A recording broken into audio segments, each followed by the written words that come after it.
Okay, we're going to spend some time and we're going to talk about what I believe to be the single biggest skill you have to learn to develop in this business. Now, I say it's a skill because it's something that you can learn to do. You don't have to be fortunate enough to be born with this as a talent. It's just a skill that you can develop, and that's the art of follow up. And I use the term art because there is an art to it. It's not just a matter of calling somebody and calling somebody and calling somebody, although that's much better than somebody that doesn't do anything. The I say it's the second biggest skill you need to learn to develop right after prospecting, because it does you no good to put all these people in your pipeline as prospects and then have no idea how to follow up with them, or even worse, not even following up with them. So we're going to talk about what that means. I want to share some things initially with you here, and that is some statistics, some numbers around follow-up, just so you get an idea of how persistent you need to be. Okay, so 48% of all salespeople never follow up with a prospect, not even one time. Okay, 25% of all salespeople make a second contact and stop. 12% of all salespeople only make 3 contacts and stop. Only 10% of all salespeople make more than 3 contacts. So only 10% of all of us are only contacting a prospect 3 or more times. Now listen to this. 2% of all sales are made on the first contact. 3% are made on the second. 5 are made on the third. So you only have 10% of all sales made on the third contact, but 90% of all salespeople don't even follow up 3 times. Okay, kind of crazy. So something to think about. How much more money would you have made the last 12 months, the last month, had you just had some discipline to follow up? 10% of all sales are made in the fourth contact. 80% of all sales are made between the fifth and the 12th contact. I can tell you, just I can absolutely tell you that these numbers, I don't know that they're exact. I can't tell you that they're exact, these exact numbers, but I can tell you that I have followed up with people for years in this business to just get this business. Matter of fact, in 2016, I know of 3 cases that paid me, just those 3 cases, maybe $40,000-$50,000 in commission, that I followed up with every single one of them for 4+ years. Okay, probably in some cases made 20 contacts with them before I got their business. So if you see yourself being in this business long term, you need to be great at follow up. And if you don't see yourself being in this business long term, why are you wasting your time even watching this video? Okay, so you've got to learn to master the art of follow up. So let's kind of go through what some of those things are. So one of the biggest mistakes people make is they don't even make the call. There's no follow up call. Okay, they go out. By the way, you go out and you create a prospect, somebody you know, a qualified prospect, and you don't follow up with them. That all that energy and effort that you put in at that point completely died. So number one mistake is people just don't even make a call. The second is they don't make enough calls. They follow up 1 or 2 times. Somebody doesn't get back to them, and the amateur salesperson says, they probably just don't want to talk to me, and so they don't follow up with them. Or what happens a lot of times, I sit down with guys and they say, I don't have anybody to call. And I said, what are you talking about? As I look at your tracker, your sales activity management system, I can see that you're adding 5, 10, 15 new prospects every week for 5 weeks. How do you not have people to call? It's because sometimes they get so focused on how do I make new contacts, they don't even cultivate the ones that they've already created. Big mistake. Calls not on a regular basis. Okay, you're not keeping in touch. And I'm not saying that you keep in touch with every last person that you come in contact with, but when you find somebody that you know is qualified and you look and say, I'd love to have them as a client. Okay, at that point, you need to commit to your process of following up. The fourth biggest mistake that people make is they wait way too long to follow up. Okay, following up within the first 60 seconds increases chances of conversion by 320%. So a lot of times what I'll do is as soon as I get done with a meeting, I have this app on my phone, this BombBomb app, which is a video marketing tool that I use. I'll shoot a quick video and send it right to their mobile or to their email. I can't even tell you how many responses that I get from people that says, oh, that's amazing. Hey, it was great to meet you. You've got to be on it. You want to be the person that follows up first. Okay. lack of variety and reasons to call.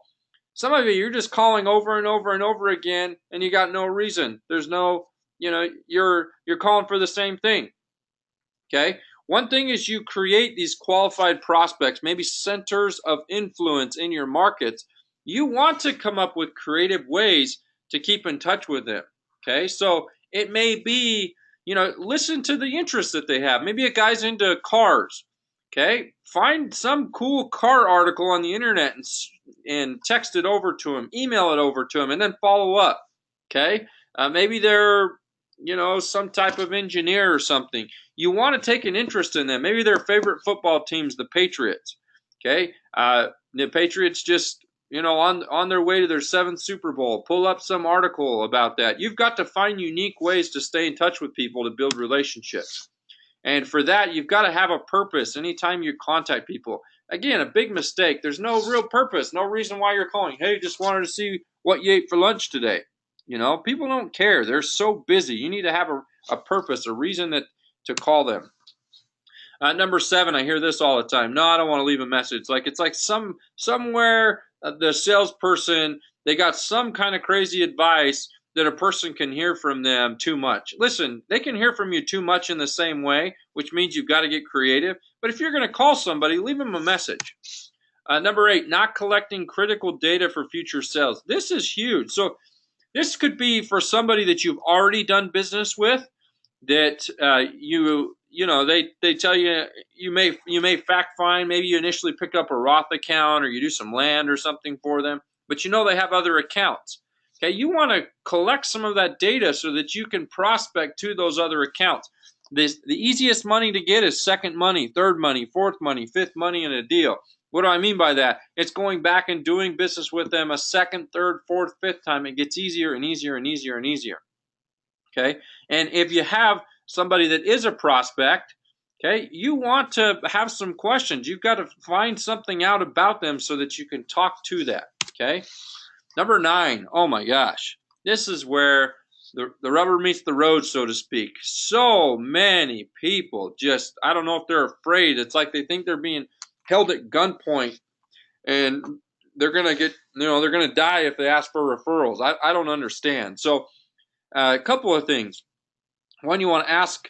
You want to ask often, frequently. You just want to keep asking for referrals. A lot of times guys will say, well, I ask my clients for referrals. They don't feel comfortable giving me referrals, And I said, what are you talking about? What do you mean they don't feel comfortable giving you referrals? Well, they just want to see how the investments perform before they give referrals. Listen, if that's what you're getting back, that's what you're projecting into your conversations, okay? So they want to wait until the investment has done what you said that it's done, and none of the people that they care about can participate in what just happened to them. That just makes no logical sense. Hey, there's this amazing company you can invest in Facebook, but I want to make sure it ends up being worth billions of dollars before I refer anybody else to it. At that point, right, don't you think your friends are going to be more ticked that you didn't reach out to them so they could participate along the way in what you did? Absolutely. So you don't just say, hey, if you know somebody, send them my way. You want to specifically ask them, hey, who's helping your mom, your dad, your sister, your brother? You know anybody that's a firefighter, police officer, right? What about your neighbors to the right, to the east, to the west of you, north, south? Who's helping them? Okay. You want to be very specific in the way that you ask for referrals. Okay. They can't give you something if they don't ask. We're just such a private society. You say, well, who do you know that I can go talk to? They're going to say, I don't know anybody, because we don't sit around the dinner table and talk openly about our finances, or, hey, you know what, Bob? I want to retire, I'm thinking, at 65. When do you want to retire? Maybe 62? How much you got saved? How your investment's been performing? That's just a very private conversation. So unless somebody has specifically said, I need a financial advisor, somebody, then that person might come to their mind. But if they haven't been specifically asked, they're going to say they don't know anybody. Truthfully, everybody they know needs what we do, so you need to specifically ask for it. And the biggest mistake, well, I don't know the biggest mistake, but one of the biggest mistakes I see is you go out and create all of these potential contacts and you have no way to organize them. I recommend GetBase. It's just one that I've used. I've used several over the years. It works pretty well for me. I know guys use other programs, but you want to go through and organize out your contacts. So organize them by A prospect, B prospect, C prospect. Organize them by the ones that you've had first appointments, second appointments, when you've done fact finders, you've gone back, presented with them. You want to keep all of those things organized so you're working your hottest leads, your hottest prospects at any given time. So hope this helps you. I would, as I've gone through this again, I realized that a lot of this stuff this is from a training by Grant Cardone on follow-up. So you can pick this. We have this entire book for you on SugarSync if you want to download it and read through it.